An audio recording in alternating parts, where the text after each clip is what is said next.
Mount Abu Rajasthan का पर्वतीय पर्यटन स्थल जहां पर भालुओं की आमद आबादी में निरंतर जारी है। यहाँ पे कारण प्राकृतिक हैं या भालुओं की मजबूरी कि प्राकृतिक आवासों में अब भोजन नहीं बचा और लोग भी यहाँ जहाँ कचरा फेंक देते हैं। डंपिंग यार्ड एक ऐसी जगह है जो भालुओं की साइट सीन बन चुकी हैं। आप ये नज़ारे देखिए, यहाँ निरंतर भालू आ रहे हैं। नमस्कार साथियों, आप देख रहे हैं थिंक 360। इस वक्त हमारी टीम रात के 12:30 बज रहे हैं।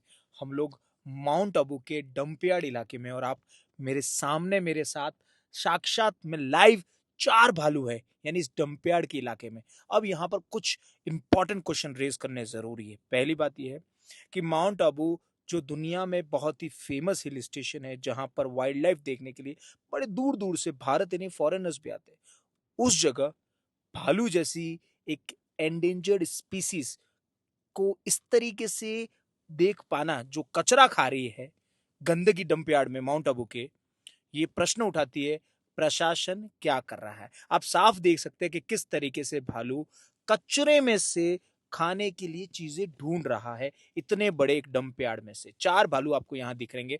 1, 2, 3, 4 भालू एक ऐसी स्पीसीज है जो अक्सर परिवार में भी और अकेले भी देखने को मिलता है। आप देख सकते हैं किस तरीके से 4 आपको भालू देखने को मिल रहे हैं। दूसरा, माउंट आबू के इस इलाके में इतनी गंदगी के बीच भालू का रहना ये दर्शाता है कि कहीं ना कहीं फॉरेस्ट डिपार्टमेंट और यहाँ के जितने भी लोग हैं जो पावर में है, आज काबिज है, वो लोग क्या कर रहे हैं। तीसरा प्रश्न उठाता है कि जहां अक्सर हम लोग जानवरों के संरक्षण की बात करते हैं, उस समय जानवरों का रख रखाव इस तरीके से डिग्रेड हो रहा है, ये भी एक बहुत इंपॉर्टेंट प्रश्न उठाता है।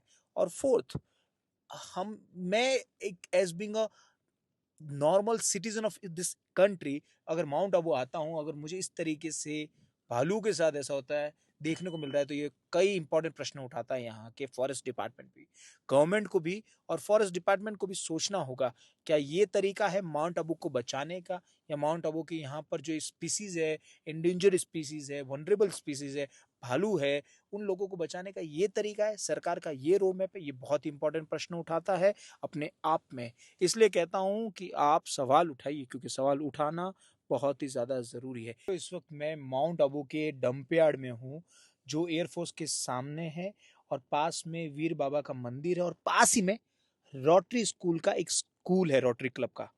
अब यहाँ पर सबसे बड़ी बात यह है कि ये डंपयार्ड में यहाँ पर खूब सारे भालू है। 5 से 6 भालू मुझे यहाँ देखने को मिल रहे हैं। रात के करीबन 1 से 1.5 बज चुका है। अब यहाँ पर कुछ बुनियादी प्रश्न उठते हैं। पहला प्रश्न कि कई लोगों का यहाँ कहना है कि माउंट आबू जो हिल स्टेशन है, पर्यटन के लिए एक महत्वपूर्ण जगह है राजस्थान और भारत में भी, वहां पर इस डंपयार्ड में प्रतिदिन 100 से 120 टन तक का कूड़ा रहता है, जिसे उठाया नहीं जा रहा है नगर पालिका के द्वारा। यानी मासिक यहाँ पर करीबन 3,000 के करीबन टन का कचरा है, जो कहीं ना कहीं बीमारियों का घर बनता है। उससे भी ज्यादा यह एक महत्वपूर्ण सवाल उठाता है कि भालू जैसे एक ऐसी स्पीसीज जो एंडेंजर्ड है, वनरेबल होती जा रही है, बहुत कम देखने को मिल रहे हैं, तो क्या यहाँ पर वाइल्ड लाइफ खतरे में है?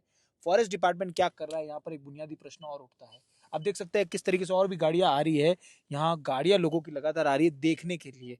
किस तरीके से देखिए गाड़ी आ रही है, लोग यहाँ पर भालू देखने के लिए इस गंदगी में आ रहे हैं, डंपयार्ड में आ रहे हैं, जहां पर भालू, यहाँ पर देखिए आप किस तरीके से गाय भी है, गाय के पीछे भालू आपको दिखेगा, वहां पर भालू आपको दिख रहा होगा अंधेरे में भी। और देखिए किस तरीके से गाड़ी आ रही है भालू देखने के लिए आ रही है। देखिए कितने सारे भालू यहाँ है, गंदगी में से खाना उठा रही है। देखिए एक और गाड़ी आपको दिख रही है, इको है। इको में कुछ लोग बैठे हुए, और वो देखिए किस तरीके से वीडियो और बना रहे। क्यों? क्योंकि ये प्रश्न उठा रहा है कि किस तरीके से कचरे में भालू खाते हुए देखने के लिए लोग आ रहे हैं।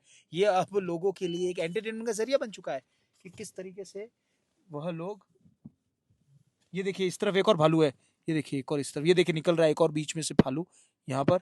ये भालू एक और, ये देखिए, ये भालू, ये देखिए कितना समीप भालू है। ये कितना समीप एक और भालू है जो देखिए जा रहा है यहाँ से। ये भालू, और देखिए इस तरफ से एक और समीप भालू है। लगातार यहाँ पर भालुओं की संख्या 10 होती जा रही है, बढ़ती जा रही है, कहने का तात्पर्य है। और अब ये एक और बुनियादी प्रश्न उठा रहा है, क्या हमारे वाइल्ड लाइफ जो सेवर्स है या फिर कहे फॉरेस्ट डिपार्टमेंट, वो क्या कर रहा है, नगर पालिका क्या कर रही है? क्योंकि गंदगी जिस तरीके से बढ़ रही है वो आम जनों के लिए चिंता का विषय है। और साथ में वो एक कहीं न कहीं हानिकारक भी है। अब देखिए किस तरीके से भालू यहाँ खा रहा है, देखिए लोग कैसे रिकॉर्डिंग कर रहे हैं। यहाँ पर लोगों के लिए एक एंटरटेनमेंट है। ये देखिए किस तरीके से आमजन खतरे में भी, इससे खतरे का भी एक है दृष्टिकोण निकलता है। किस लेकर देखिए लोग इको में से बाहर झाँक-झाँक कर बना रहे हैं, खिड़कियाँ खोलकर। उन्हें पता होना चाहिए कि भालू कभी भी हमला कर सकता है। लेकिन ये लोग देखिए कैसे इको पीछे लेकर के वीडियो बना रहे हैं खिड़की में से निकलकर। ये बहुत सारे बुनियादी सवाल उठाता है लोगों को लेकर। नगर पालिका, वन विभाग, यहाँ की जो सरकारी तंत्र है उस पर भी प्रश्न उठाता है कि क्या करें। ये देखिए किस तरीके से झाँक कर अपनी एक्साइटमेंट को पूरा करने के लिए वीडियो बना रहे हैं, पर ये जान नहीं रहे कितना खतरे का है। माउंट आबू की इन स्थिति को लेके आप क्या सोचते हैं, कमेंट करके बताएँ और प्रशासन को इस मामले में क्या करना चाहिए, ये भी कमेंट में बताएँ। धन्यवाद।